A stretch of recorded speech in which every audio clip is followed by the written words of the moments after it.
Witam Was, kochani, serdecznie w kolejnym filmie na moim kanale. Z tej strony Marta i zapraszam Was na moje ostatnie testy i powiem Wam szczerze, coś niesamowitego. Jestem po prostu oczarowana i chcę Was też oczarować marką Initio. Ale nie tylko o tym dziś, bo przy okazji zakupu próbek marki Initio dostałam też, wyobraźcie sobie, próbki marki Diptyque, z czego byłam bardzo szczęśliwa i takie dwa zapachy też sobie przetestowałam i o tym dzisiaj pogadamy. Powiem Wam, czy warto, czy nie warto, co ja o tym myślę. Zapraszam!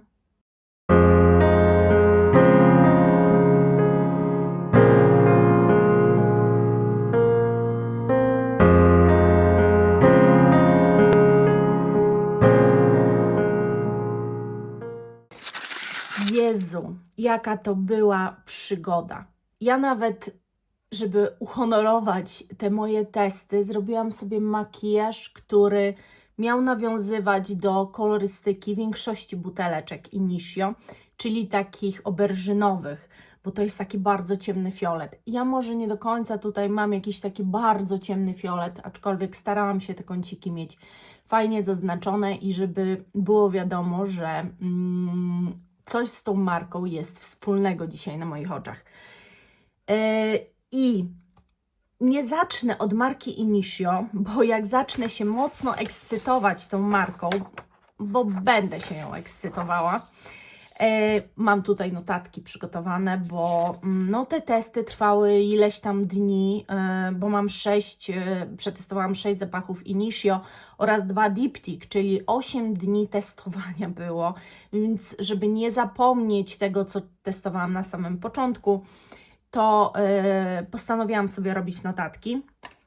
W ogóle jest to bardzo fajne, bo miałam cały czas te jakby kartki tam, gdzie byłam, gdzie siedziałam, gdzie akurat coś robiłam, w którym miejscu przebywałam w moim mieszkaniu i non-stop coś dopisywałam, bo cały czas gdzieś tam coś może wyczuwałam dodatkowego, albo się zapach zmieniał, więc naprawdę jest to taki fajny, myślę, rzetelny dosyć, rzetelna recenzja, rzetelne moje wrażenia na temat tych zapachów.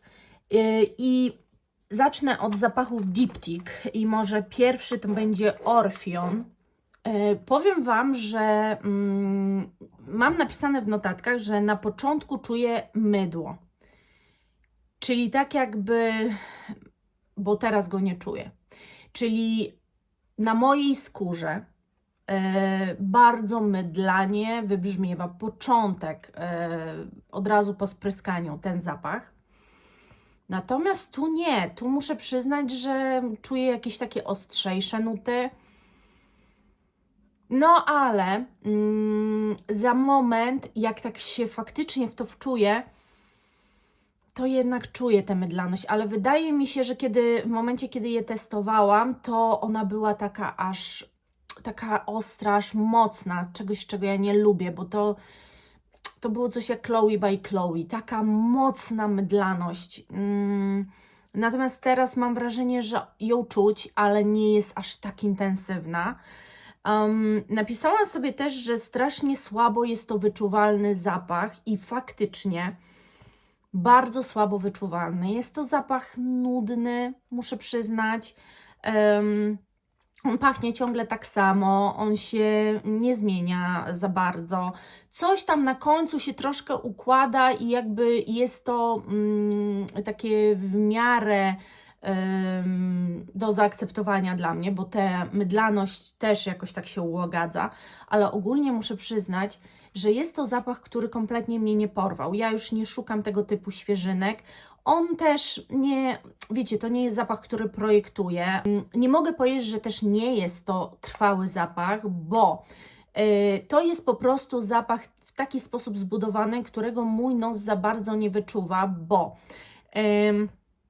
po 7 godzinach Wojtek twierdził, że czuje jakiś tam świeży zapach na mnie, ale ja go już nie czułam, bo mój nos już przestawał go wyczuwać, więc robiłam tak, że miałam testowanego go tu, blisko nosa oraz na nadgarstkach. I co chwilę te nadgarstki sprawdzałam. Faktycznie tam on jeszcze był, ale to było...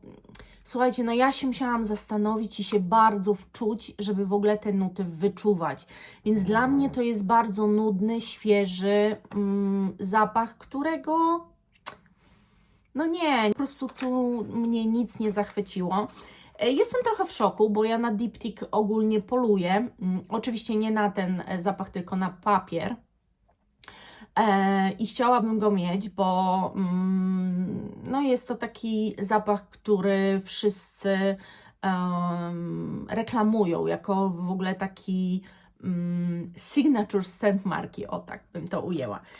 Natomiast ten Orpheon, no nie moja bajka, a drugi to mam Eau Capital.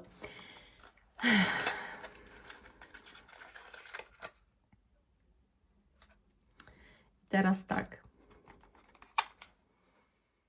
No, tu są takie mocniejsze nuty jakiegoś kadzidła.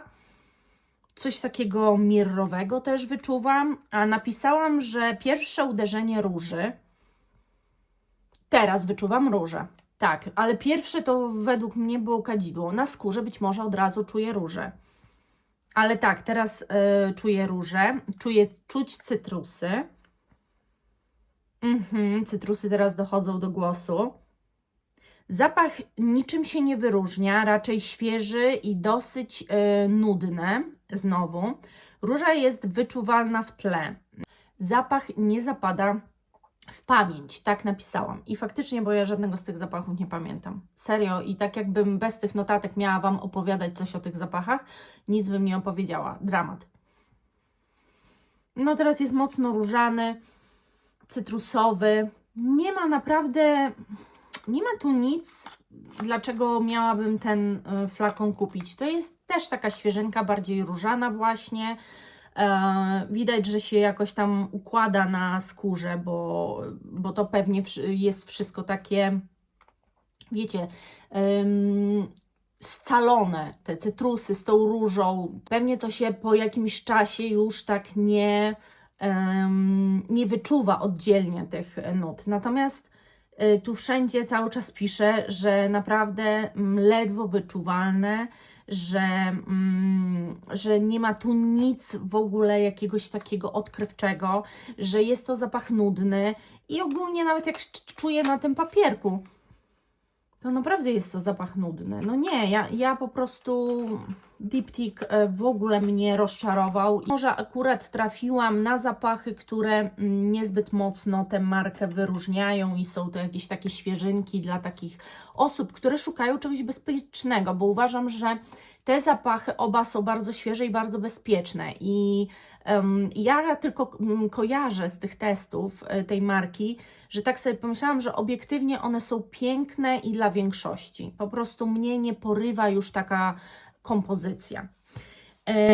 I teraz zacznijmy markę Initio. I tutaj pierwszy zapach, jaki ja w ogóle testowałam, to poczekajcie, to jest Mystic Experience, jedyna próbka, którą mam w takim właśnie pudełeczku.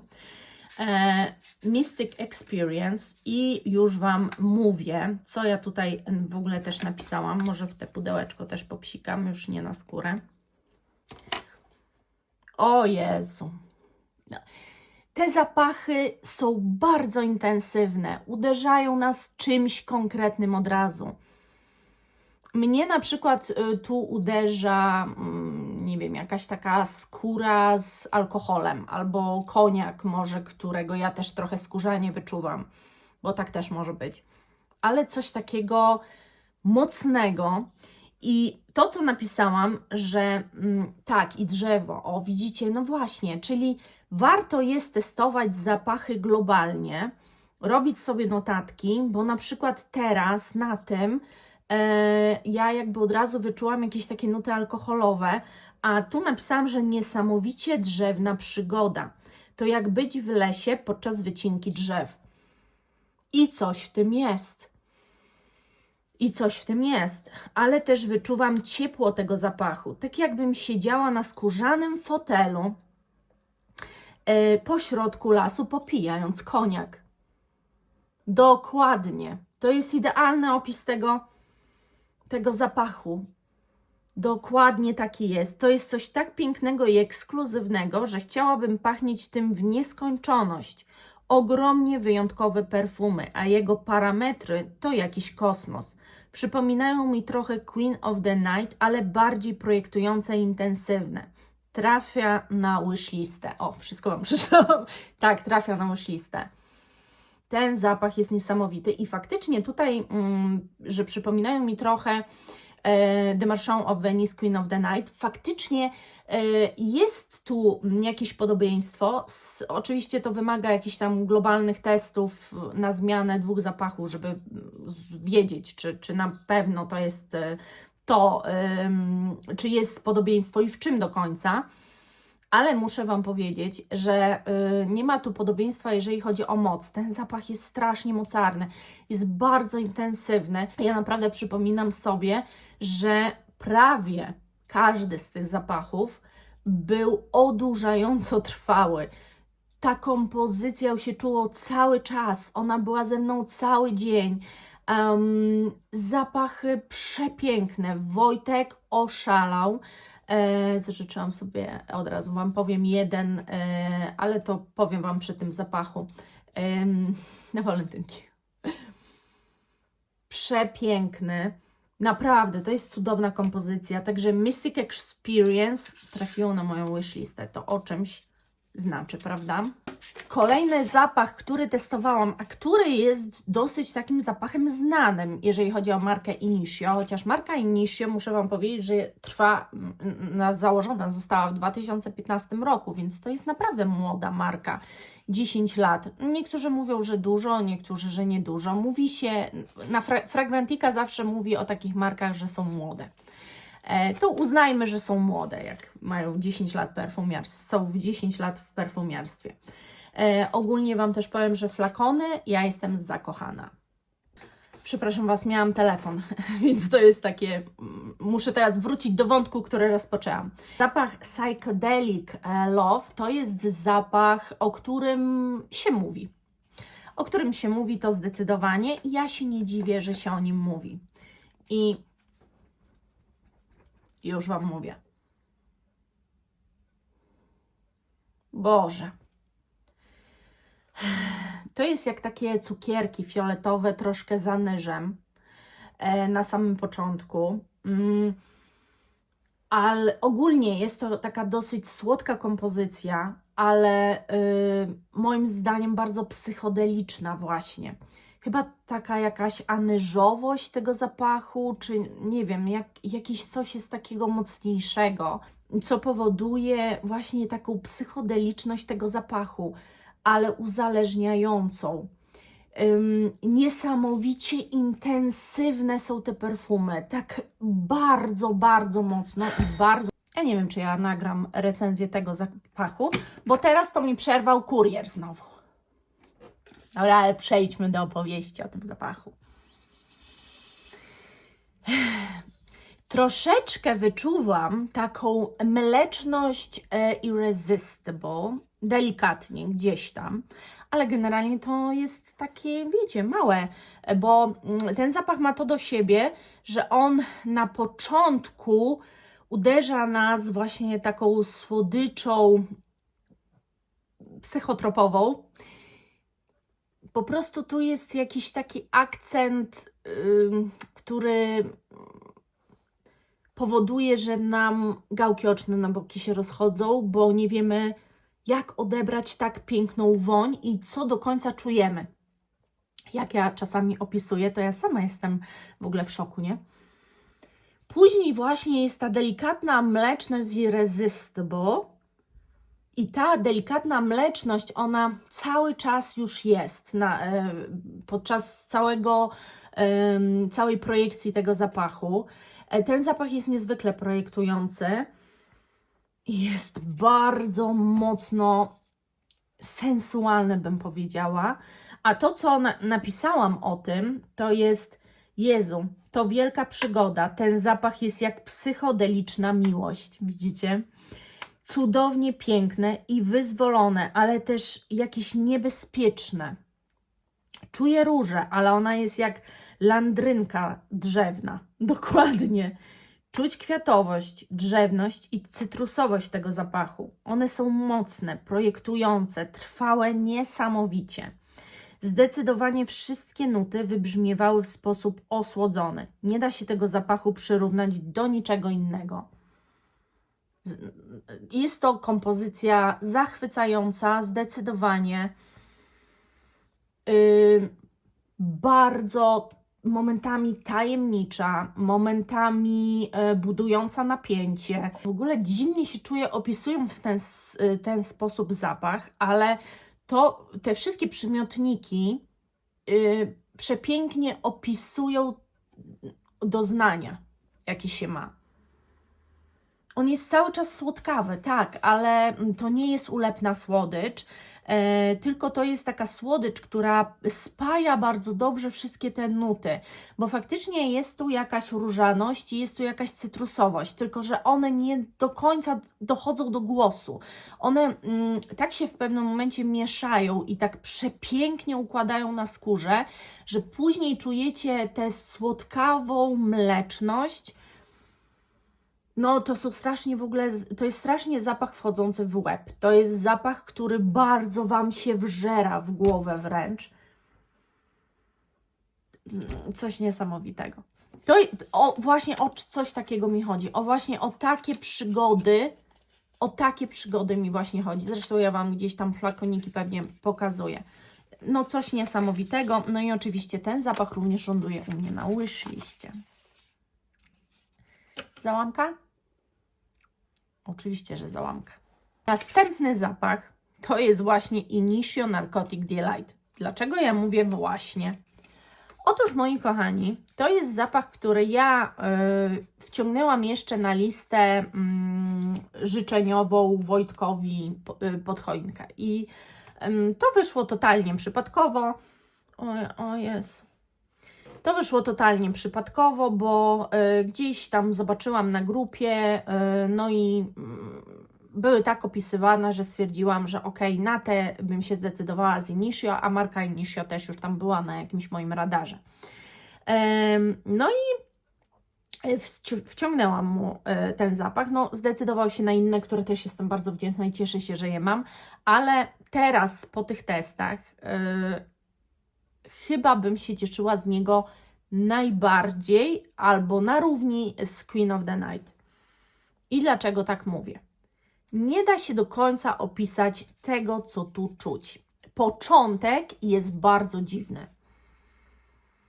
Początek to jest jak taki ogórek z kiszonką, z czymś takim trochę też słodkawym, może jakieś warzywa posłodzone, trochę dziwne, ale bardzo mocno wibrujące, intrygujące.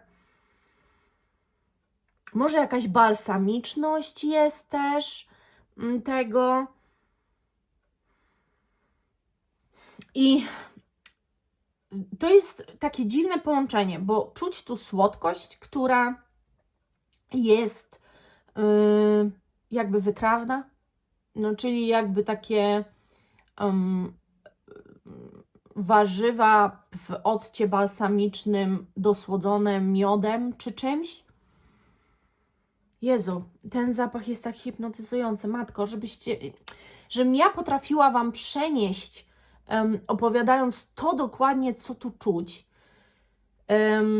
Jest oszałamiające, wymaga naprawdę testów globalnych, ale już mogę Wam powiedzieć, że to jest kolejny zapach, który po prostu powala, jeżeli chodzi o trwałość, i ten sobie zażyczyłam właśnie na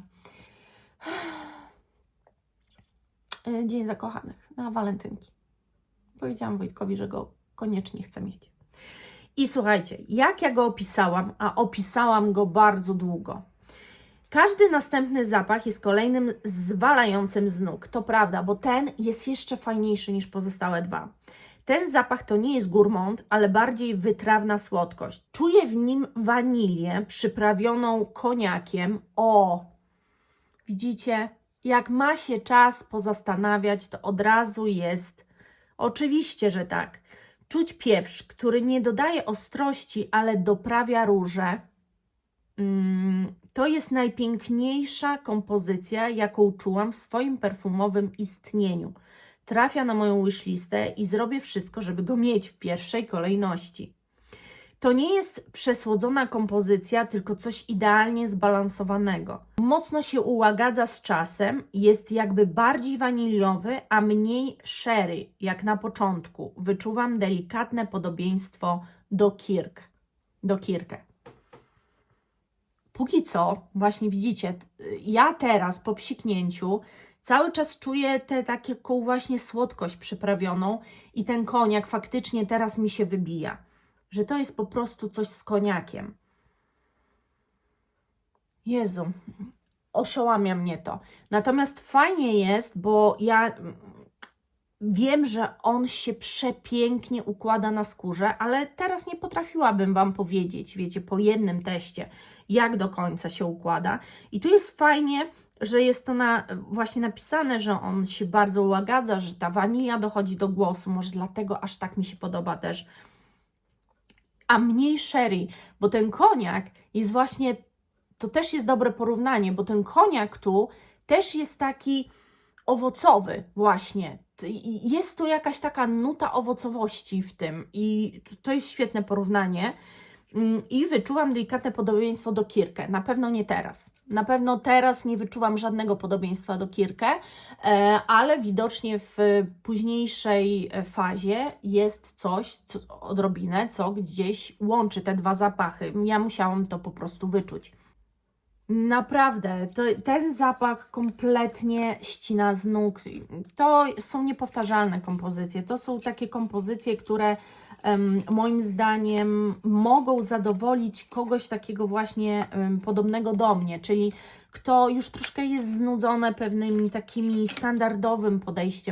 standardowym podejściem do perfumiarstwa, kto szuka już jakichś innych doznań. Initio Wam to da. Kompletnie inaczej budowane perfumy, ale bardzo noszalnie i bardzo, bym powiedziała, mimo wszystko na co dzień. No dobra, Narcotic Delight jest strasznie mocny, może bardziej Psychedelic Love jest bardziej taką propozycją dzienną, ta może bardziej wieczorowo, ale ja bym nosiła na dzień, bo tym bardziej, że tutaj jest ewidentnie, że one wszystkie zresztą się pięknie układają. One, wiecie, mają tą projekcję do pewnej godziny, nie wiem, chyba 3-4 godziny tak projektują, a natomiast później są już tak ułożone i tak się scalają z Wami, że trzeba do Was podejść, żeby zapach poczuć, ale on dalej, Wy go czujecie dalej w takiej postaci bardzo, bardzo intensywnej, bardzo dobrze wyczuwalnej. Także jest to naprawdę super też jakościowo zrobione. Są to też naprawdę super jakościowo zrobione zapachy. Następne, o jakim chciałabym Wam powiedzieć, to jest Initio Paragon. To jest ta biała seria. One są droższe, te białe buteleczki, więc się spodziewałam po tym zapachu zdecydowanie więcej. A jest to jedyny zapach z Initio, tak naprawdę, który kompletnie nie zrobił na mnie żadnego wrażenia. I ja teraz Wam powiem tak, to jest piękny, to jest obiektywnie rzecz ujmując przepiękny zapach. To jest zapach, który znajdzie większą liczbę zwolenników niż być może to, co ja tutaj Wam obecnie przedstawiłam. Dlatego, że jest to zapach 100% świeży, ale bardzo dla mnie nudny. I co ja napisałam o tym? Czuć na początku dymność, dokładnie, taką tytoniową. Tak, bardzo dymność tytoniową czuć. Delikatnie, najmniej wyczuwalny i intensywny, bardzo przyskórny. Po chwili czuję cytrusy, pięknie podbite lawendą. Jest u nich coś aptekarskiego, ale to dodaje jedynie unikalności, a nie odstrasza i nie dominuje kompozycji. Niezwykle przyjazna i piękna kompozycja. Dla mnie zbyt delikatna. Zapach jak na linię droższą niż ta fioletowa. Bardzo, ale to bardzo elegancki. Tak, już teraz zaczynają dochodzić te cytrusy, cały czas jeszcze ten dymek tytoniowy czuję, ale ogólnie Wam powiem, że ten zapach, tak jak tu napisałam, obiektywnie jest to bardzo elegancki, przepiękny zapach i w sumie on nie jest oczywisty. Nie powinna mówić, że on jest nudny.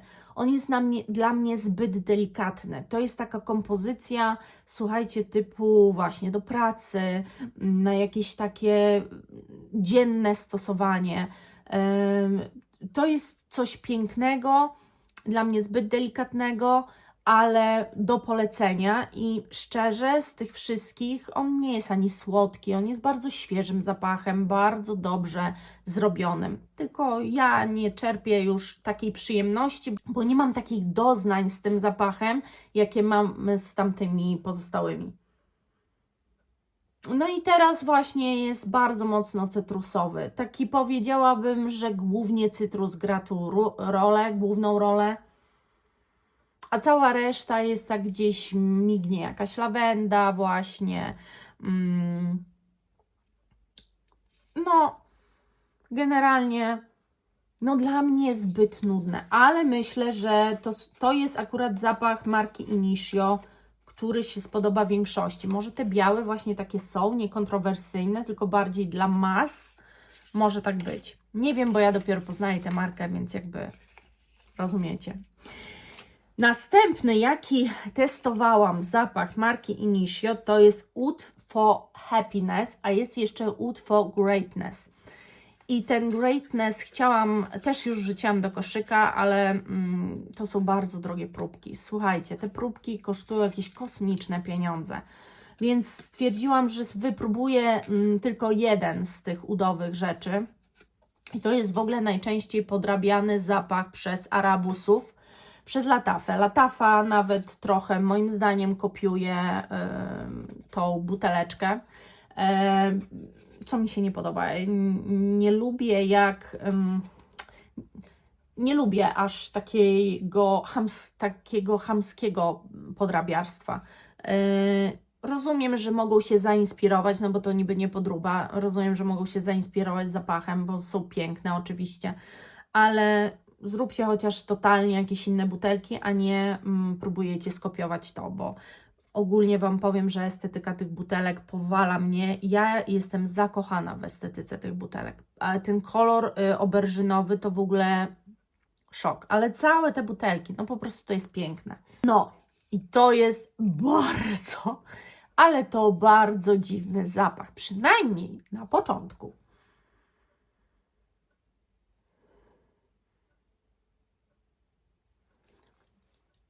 Na samym początku czujemy cytrusy, natomiast ubrane w imbir i wręcz przebrane w ten imbir. To znaczy, że cytrusów jest tyle, a imbiru jest tyle. Mimo wszystko imbir nie zabija, bo imbir jako imbir też ma delikatną cytrusowość, taką nutkę, tylko taką nutkę, która drażni język, ale generalnie też idealnie się w ogóle ma do cytrusu. Mam wrażenie, że cytrusy podbijają imbir, imbir podbija cytrusy. Genialne małżeństwo. I bardzo tu uderza na początku. Ten imbir jest wszechobecny, wszechuderzający, ale mimo to mnie na przykład nie przytłacza. No i taki jest początek. Ja oczywiście nie będę czekała do tego, co dalej się rozwinie, więc powiem Wam, jak było testować ten zapach.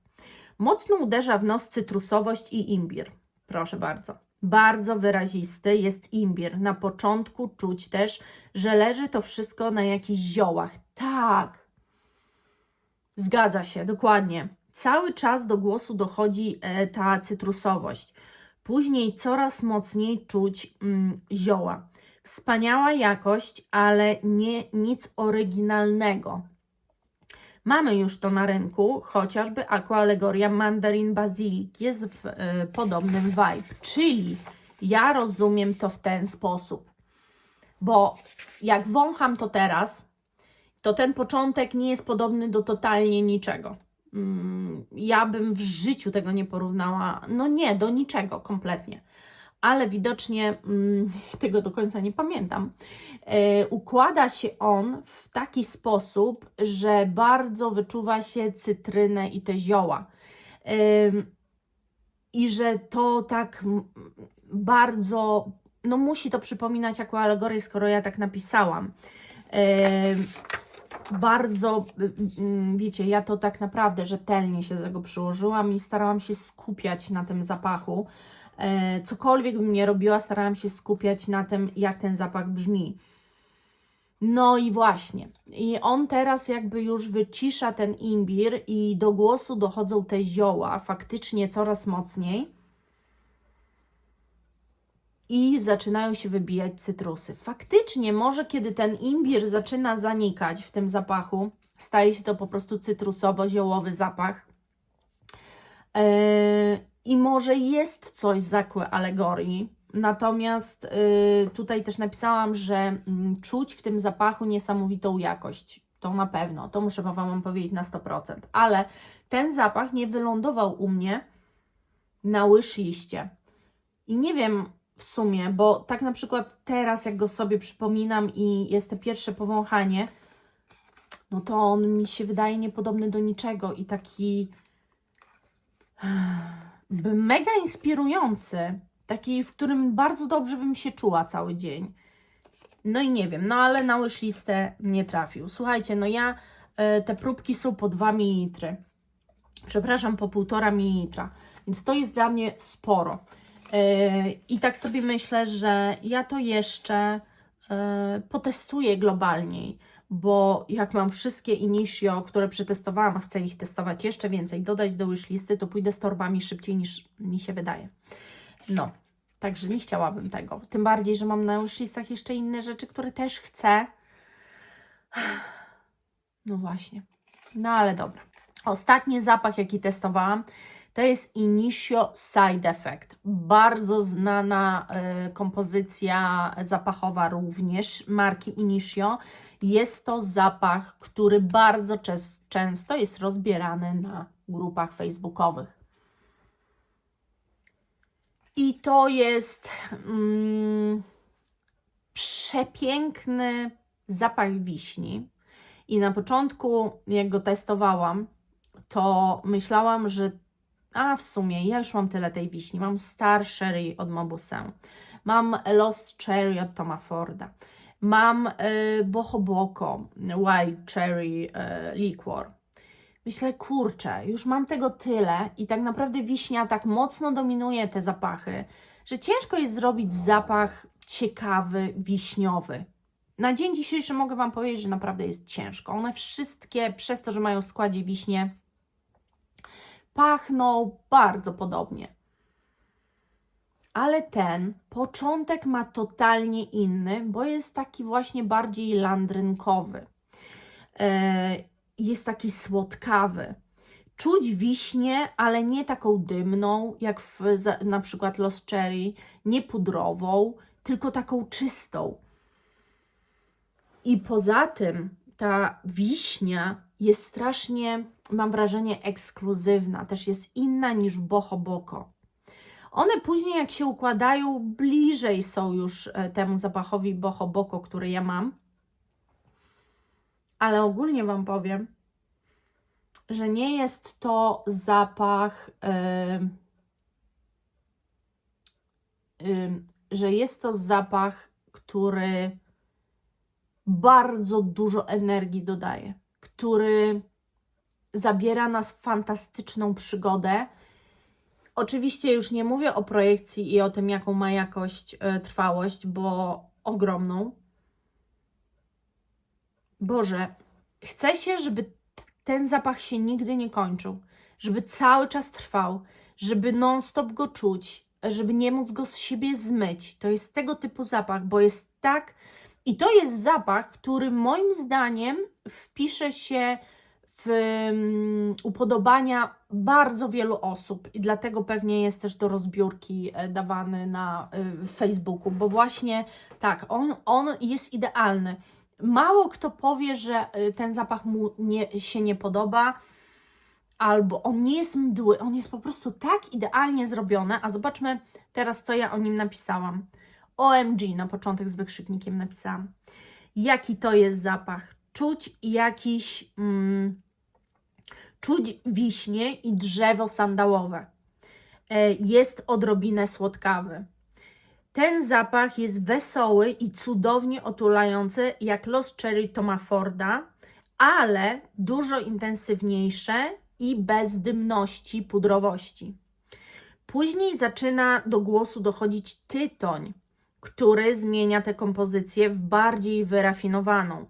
Wydaje się niezwykle przestrzenny ten zapach. Chce się je wąchać, żeby to się nigdy nie kończyło. To wam właśnie mówiłam. Bardzo podobny do Boho Boco Wet Cherry Liquor. Nie pamiętam nazwy tego zapachu nigdy. Który mam. Trafia na moją wishlistę, bo pięknie skręca w jakieś tytoniowe klimaty, które są bardzo przyjemne. Powiem szczerze, tak jak mówię, zapachy sherry zawsze będą miały wspólny mianownik, bo wiśnia zawsze będzie miała dużo do powiedzenia w takich zapachach. Ale wystarczy jakaś jedna nuta, gdzie skręca już w inną stronę i zapach może być hipnotyzujący, może być uzależniający i taki, który naprawdę nas oszołomi. Ja powiem szczerze, to jest taki zapach. Side Effect, jestem w kompletnym szoku, jak piękne to jest. Jestem w ogóle oszołomiona całymi tymi testami. W życiu się, słuchajcie, nie spodziewałam, że na 6 przetestowanych zapachów tak naprawdę tylko jeden nie do końca spełnił moje oczekiwania. Na 6 zapachów 5 mnie zaskoczyło kompozycją, co obecnie powiem wam szczerze, że chyba jest coraz trudniej, bo mimo że ja nie mam 800 jak niektórzy, nie mam nawet 500 zapachów, tylko około 130-140, bo teraz już sama nie wiem, ile mam tych woni, a już nie wspomnę o tym, ile poznałam, bo miałam około 100 zapachów, które już do mnie nie wróciły, więc które też poznałam, a w których w mojej kolekcji nie ma. I myślę, że jest jeszcze około 200 przetestowanych próbek różnych zapachów. Więc mam w głowie już taką pamięć zapachową do pewnych nut, które już nie robią na mnie wrażenia, albo może kompozycja z pewnych nut, które już nie robią na mnie wrażenia, bo to na rynku mamy. Też ciężko ciągle zaskakiwać w tym świecie perfumowym, wiecie, no bo ile jest opcji tak naprawdę. Zawsze użycie jakiejś nuty może spowodować, że będzie on się nam kojarzył z jakimś zapachem, który mamy, znaliśmy, poznaliśmy i tak dalej. A tutaj mam wrażenie, że to była totalnie, tak wspaniała przygoda, takie wspaniałe doznania. Tyle się nauczyłam nowego i tyle dowiedziałam się o tym, jak można w ogóle konstruować zapachy ciekawe, ale szalne. Ta marka się nie umywa do żadnej marki niszowej, póki co, którą testowałam. Bo oczywiście na pewno są marki, które mają podobnie kompozycyjnie, które potrafią oszołomić, ale z tych, które ja testowałam, żadna marka nie zrobiła na mnie tak ogromnego wrażenia. Naprawdę tyle zapachów chcę mieć, że pójdę z torbami. Muszę się wstrzymać z tą marką chyba na razie z testami, dopóki nie osiągnę chociaż jakiś odlewek z tego, co tutaj mam, żeby zaspokoić swoją potrzebę posiadania tych zapachów i wtedy mogę na nowo zacząć testy. Natomiast naprawdę zachęcam Was, mimo że próbki są drogie, to można śledzić i spróbować je dostać taniej. Tak mi się wydaje przynajmniej.